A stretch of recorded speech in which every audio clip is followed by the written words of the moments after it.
آپ اپنا تعارف کرا دیجئے۔ میرا نام عطاء الرحمان ہے جی اور پرینی میں جامعہ حبیبیہ کی خدمت میرے ذمہ ہے۔ جی میں اسی میں لگا رہتا ہوں ہمیشہ۔ جی کیا کہنا چاہیں گے؟ آنے والا رمضان بھی ہے اور لوگوں کو کس طریقے سے مبارکباد اور کس طریقے سے عبادت کرنا چاہیے؟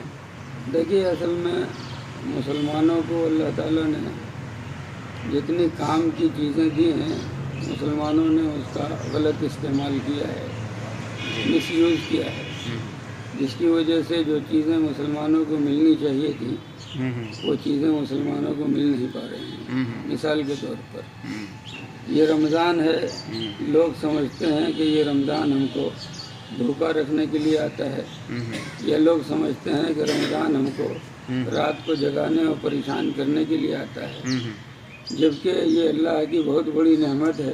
جی جی اور اللہ تعالیٰ نے مسلمانوں پر مہربانی کر کے یہ رمضان دیا ہے، جس میں تمام نیکیوں کا ثواب 70 گنا زیادہ بڑھا دیا جاتا ہے۔ جی جی اور مسلمان اس رمضان کی قدر کر کے اور رمضان کے اندر اللہ کا جو صحیح حکم ہے اس کے مطابق صحیح عمل کر کے یہ مسلمان اللہ سے مانگ سکتے ہیں، اللہ سے اپنی قسمت بدلوا سکتے ہیں، اپنی دنیا اور آخرت دونوں بنا سکتے ہیں۔ لیکن مسلمانوں نے یہ سمجھا کہ رمضان نام ہے افطاری کا، سحری کرنے کا، چاہے روزہ رکھو یا نہ رکھو، رمضان نام ہے اچھے اچھے کپڑے بنانے کا، چاہے نمازیں پڑھو یا نہ پڑھو۔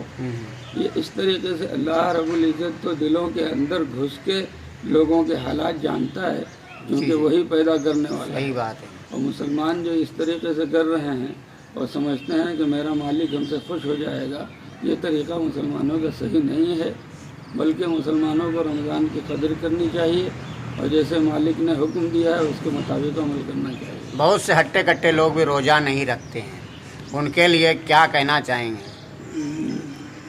قانون توڑنے والا جو کسی ملک میں رہتا ہے اور قانون توڑتا ہے، وہ اپنے آپ کو بہت ہوشیار، عقلمند، سمجھدار سمجھتا ہے، لیکن کبھی جب قانون کا شکنجہ اس کی گردن میں آتا ہے تو اس وقت وہ چلاتا ہے اور کرتا جی ہے۔ جی صحیح۔ صحت اللہ ہی نے دی ہے اور کسی نہ کسی بہانے سے مسلمان ہٹے کٹے ہوں یا جو بھی ہوں، مالدار ہوں یا غریب ہوں، یہاں پر بات سیدھی سیدھی ہے کہ جس مالک نے آپ کو پیدا کیا ہے اور جو مالک آپ کو کھلا رہا ہے پلا رہا ہے، اس مالک کے حکم کی نافرمانی ہے اور اس کے آدیش کا النگھن ہے، جی تو وہ مالک اتنا کمزور نہیں ہے کہ آپ کو پکڑ نہ سکے یا آپ سے دنیا میں جتنی نعمتیں اس نے دی ہیں اس کا حساب نہیں لے سکتا۔ چھین بھی سکتا آپ سے نعمتیں، چھین بھی سکتا ہے، اور اس کے علاوہ جتنی نعمت دی ہے آپ نے اس کی ناقدری کی ہے، مالک ہی کو بھلا دیا ہے، جی جی تو مالک اگر ناراض ہوگا تو پھر ایک ایک پائی کا حساب تو دینا پڑے گا۔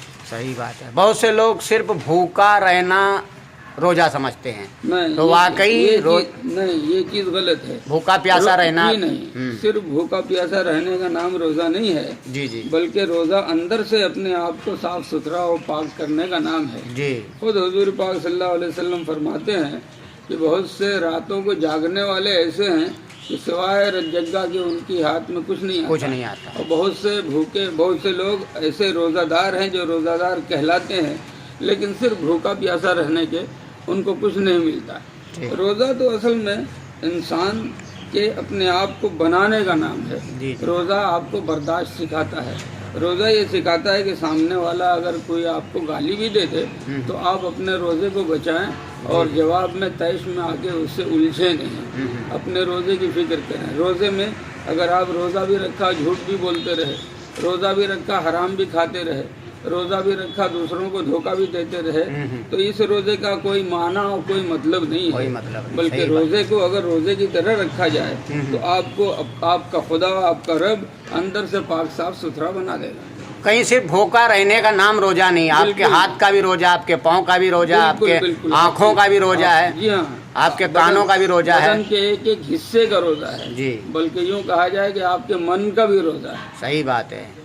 الحمدللہ 2 تاریخ سے اس بار رمضان چالو ہو رہا ہے، 2 مارچ سے، تو کیا پیغام دینا چاہیں گے عوام و خاص کو خاص کر کے؟